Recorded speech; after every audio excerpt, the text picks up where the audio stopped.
Yemen has potential wealth in oil and gas, but in this outpost of the Arab Spring, poverty is a killer. Food insecurity is now a major problem. Nearly half of the people in the south just don't have enough to eat.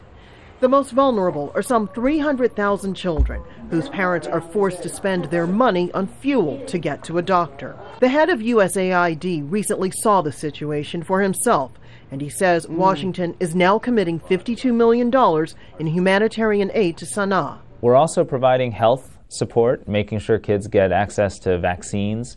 That saves a lot of lives in these types of crises, and working to make sure families have clean water, because clean water is often the difference between protecting those children and those communities and not. The money comes at a time when Yemen is entering the second phase of its political transition. Out of power, former President Ali Abdullah Saleh, a longtime U.S. ally in the fight against al-Qaeda in the Arabian Peninsula, or AQAP.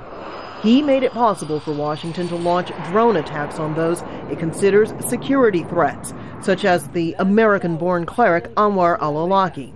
The relationship apparently hasn't changed, even with the transitional president Abdel Rabo Mansour Hadi in charge.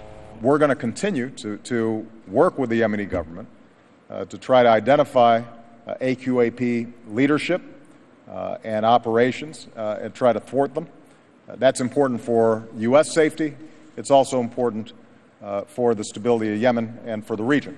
But is the boost in humanitarian spending a way to help build credibility for Hadi's government? Administrator Shah says the aid to Yemen is not about explicitly supporting the government of President Hadi. And what the Yemeni people want, says Shah, is help rebuilding an economy in tatters. We're just proud to be supporting those types of local Yemeni leaders who very much hold the keys to their own future. And who want to lead the direction of Yemen's redevelopment, not take orders from other countries. Rosiland Jordan, Al Jazeera, the State Department.